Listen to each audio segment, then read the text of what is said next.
जब मैं छोटा था, एक बहुत ही खौफनाक वाक़या पेश आया था।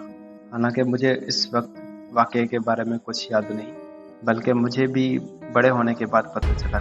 मेरे डैड सुपरमार्केट गए हुए थे कुछ ग्रोसरीज़ खरीदने।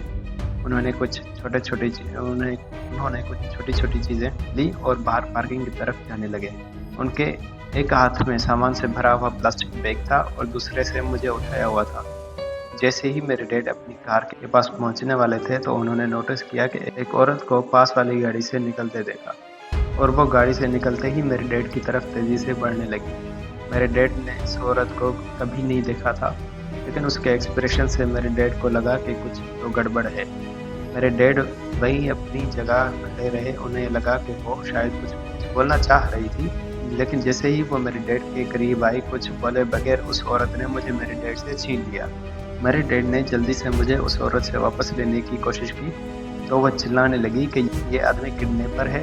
वो ज़ोर-ज़ोर से चिल्लाने लगी, जिसकी वजह से पार्किंग में खड़े लोगों का ध्यान उसकी तरफ हुआ और वो दौड़े चले आए ताकि मेरे डैड को पकड़ सकें और उस औरत की मदद कर सकें, क्योंकि उन लोगों को भी लगा होगा कि मेरे डैड ही किडनैपर हैं। उसके फ़ौरन बाद जैसे ही लोगों ने मेरे डैड को पकड़ा तो वो औरत तेज़ी से मुझे उठाकर अपनी गाड़ी की तरफ जाने लगी। लेकिन मैं खुशकिस्मत था कि मेरे डैड स्टोर अकेले नहीं गए थे। मेरी मॉम भी साथ थी, जो कि कार में बैठे हमारा ही इंतज़ार कर रही थी। उन्होंने भी ये शोर सुन लिया था और देख लिया था कि क्या हो रहा है। वो जल्दी से कार से निकली और उस औरत के पास जा पहुंची और उससे मुझे वापस ले लिया। ये देखकर वो औरत अपनी गाड़ी में जा बैठी और वहाँ से जल्दी भाग निकली। इसके बाद मेरी मॉम ने लोगों को जाकर सिचुएशन बताई और उन्होंने मेरे डैड को छोड़ने के लिए बोला, जिसे सुनकर वो लोग भी काफ़ी शॉक्ड थे। इससे मालूम होता है कि अक्सर चीज़ें ऐसी नहीं होती जैसी दिखती हैं। ये बात 70s की है और तब सिक्योरिटी कैमराज ऐसे नहीं थे जैसे अब है। इसी जल्दी में किसी ने भी उसका लाइसेंस प्लेट नंबर नोट नहीं किया और ना ही उस औरत को ढूंढा जा सका।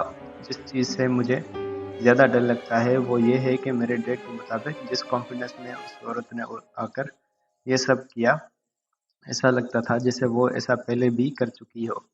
हमेशा याद रखना, हमारी इस दुनिया में खतरा और खतरनाक लोग कहीं भी मिल सकते हैं, चाहे आप ग्रोसरी स्टोर पर ग्रोसरी जैसे सिंपल काम भी कर रहे हों।